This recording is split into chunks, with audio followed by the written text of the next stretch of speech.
इत्तकुल्लाह ए ईमान वारो अल्लाह खां जो पहिरियों हुक्म आयत मिलियो आहे त मूं अल्लाह जो ख़ौफ़ सिधन में विहारियो। ॿियो हुक्म कहिड़ो आहे वकूनू मअस्सादिकीन ऐं मुंहिंजे सचनि बाननि सां परहेज़गारनि प्यारनि सां वलियनि सगोरनि सां गॾु रहो। इन सादिकीन मां मुराद इन सादिकीन जे तफ़सीर जा मुस्तहक़ पेरे पेरे नंबर ते ताहिर मुझे महबूब जा सहाबा महबूब जा सहाबी जिनखे पिरीअ जो प्यार मिलियो ओहे पतंगनि वांगे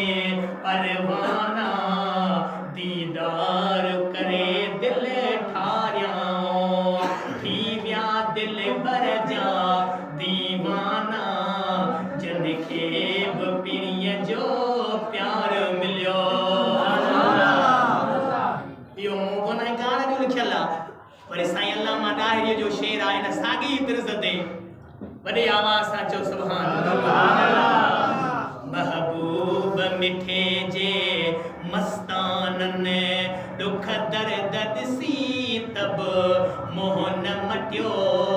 सरकार जे नूरी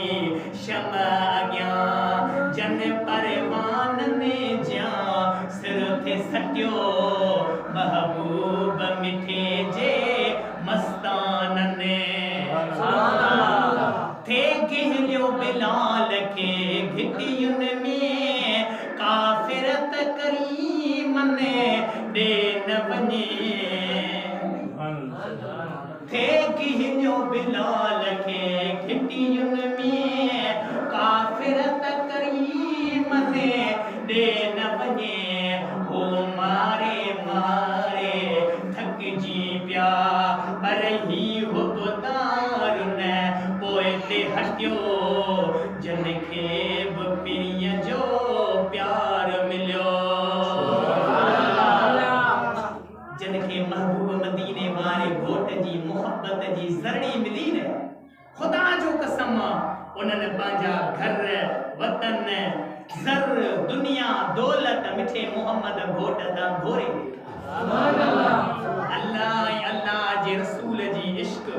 अल्लाह जे रसूल जी मोहब्बत का मज़ाक थोड़े। असां तव्हां खे अल्लाह ताला छाजे लाइ पैदा कयो पंहिंजी इबादत जे लाइ ज़िक्र जे लाइ मिठे मोहम्मद घोट जे सुन्नत जी पाबंदीअ सां में हुजे। वकूनू मअस्सादिकीन अल्लाह फरमायो मुंहिंजे सालियन बाननि सां गॾु रहो उहे अल्लाह जा प्यारा जिन जे दीदार सां अल्लाह यादि ईंदो आहे जिन जे गुफ़्तगूअ मां इल्म में इज़ाफ़ो थींदो आहे जिन जे गुफ़्तगूअ खे ॿुधी जिन जे तक़वा ऐं परहेज़गारीअ खे ॾिसी असांजे अंदर में बि मदीने वारे घोट जी इताअत ऐं मुहब्बत जा जज़्बा पैदा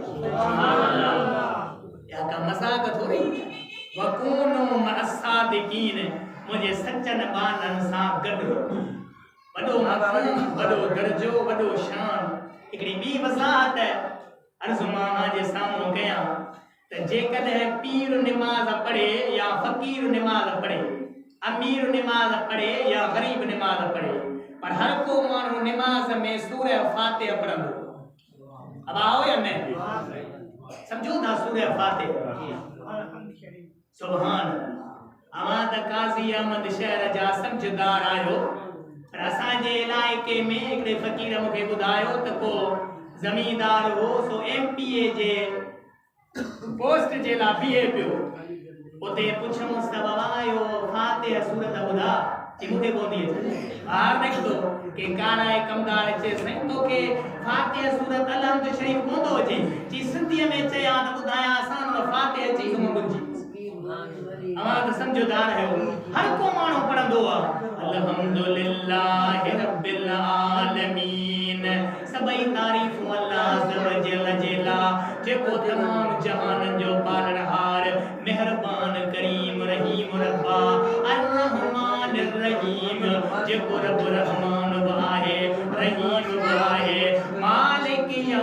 यौमिद्दीन जेको मालिक मिठो करीम जज़ा जे ॾींहं जो मालिक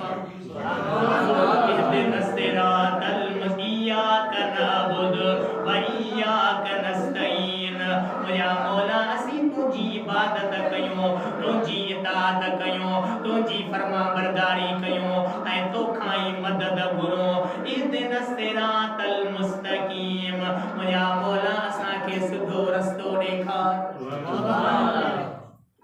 बीठो किथे आहे